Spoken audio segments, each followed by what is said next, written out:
নমস্কার বন্ধুরা, village food with মিনুতে তোমাদের সকলকে স্বাগত জানাই। আশা করছি তোমরা সকলেই খুব ভালো আছো, আর আমিও কিন্তু খুব ভালো আছি। আজকে আমি তৈরি করব ছোট মাছের একটি দুর্দান্ত চচ্চড়ির রেসিপি। এখানে দেখো ছোট মাছগুলোকে আমি কেটে ভালো করে ধুয়ে নিয়েছি। এবার লবণ আর হলুদ দিয়ে মাছগুলোকে মেখে নেব। মেখে কিছুক্ষণের জন্য রেখে দেব। তারপর দেখো এখানে আমি লম্বা লম্বা করে বেগুন ভেজে নিচ্ছি লবণ আর হলুদ দিয়ে। এটা কিন্তু মাছে দেব। এখানে আমি এবার মাছগুলোকে ভেজে নেব। আর মাছ ভাজার সময় কড়াইটা কিন্তু খুব ভালোভাবে গরম করে নিতে হবে, না হলে কিন্তু মাছগুলো লেগে যেতে পারে। কড়াইটা আমি খুব ভালোভাবে গরম করেছিলাম। তারপর মাছগুলো কিন্তু সর্ষের তেলেই ভাজছি। আর এই রান্নাটা আমি সর্ষের তেলেই করব। এক পিঠটা ভাজা হয়ে গেলে এবার আমি মাছগুলোকে উল্টে দিয়ে অন্য পিঠটাও ভেজে নেব। এইভাবে মাছগুলোকে ভেজে নেব। আর খুব বেশি লাল করে ভাজার দরকার নেই, মোটামুটি ভাজা হলেই কিন্তু হয়ে যাবে। তোমরা কারা কারা ছোটো মাছের চচ্চড়ি খেতে ভালোবাসো তারা তারা আমাকে কমেন্ট করে জানিও। আমার কিন্তু খেতে খুব ভালো লাগে। দেখো মাছগুলো ভাজা হয়ে গেছে। এবার আমি মাছ ভাজার কড়াইতেই দিয়ে দেব পরিমাণ মতো সর্ষের তেল। তেলটা একটু গরম হলে এবার দিয়ে দিলাম একটা গোটা শুকনো লঙ্কা, আর দিলাম গোটা জিরে, কালো জিরে, যে কোনো একটা দিলেই হয়।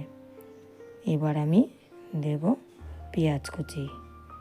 আর এই রান্নাতে কিন্তু পেঁয়াজটা একটু বেশি লাগবে, যেহেতু ছোটো মাছে পেঁয়াজটা একটু বেশি লাগে। আর তার সাথে দিলাম আমি টমেটো কুচি। এবার ভালো করে একটু লাল করে দেখো ভেজে নিয়েছি।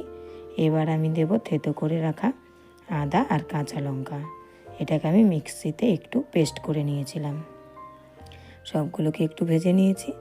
এবার আমি দিয়ে দেব হলুদ আর দেব পরিমাণ মতো লবণ, দিয়ে আবার একটু ভালো করে মশলাটাকে কষিয়ে নেব। আর এই রান্নাতে কিন্তু আমি কোনো রকম অন্য মশলা ব্যবহার করছি না। তোমরা চাইলে দিতেও পারো, না দিলেও কিন্তু খেতে বেশ ভালোই হয়। যেহেতু ছোটো মাছ, তাই অন্য রকমের কোনো মশলা এতে ব্যবহার না করলেও কিন্তু হয়ে যায়। এবার আমি দিলাম পরিমাণ মতো একটু জল দিয়ে এটাকে ভালোভাবে একটু ফুটতে দেব।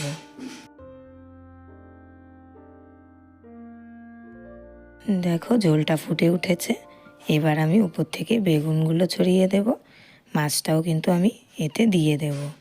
ছোটো মাছে কিন্তু অন্য কোনো রকমের মশলা না দিলেও খেতে দারুণ লাগে। আজকের এই রেসিপি তোমাদের ভালো লাগলে তোমরা বাড়িতে খুব সহজেই এভাবে ছোটো মাছ তৈরি করতে পারো। আর এটা খেতে কিন্তু দারুণ লাগে, আর তৈরি করতেও একদম তাড়াতাড়ি হয়ে যায়। কোনো রকমের মশলা বাটাবাটির কোনো দরকারই হয় না। দেখো মাছটা কত তাড়াতাড়ি আমার হয়ে গেল, কতটা সুন্দর হয়েছে দেখতে, খেতেও কিন্তু দারুণ হয়। এটা গরম ভাতের সাথে একদম জমে যায়।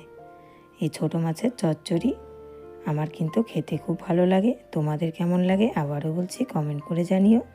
আর ভালো লাগলে রেসিপিটিতে একটি লাইক দিও, আর চ্যানেলটি প্লিজ সাবস্ক্রাইব করে রেখো আরও ভালো ভালো রেসিপি দেখার জন্য।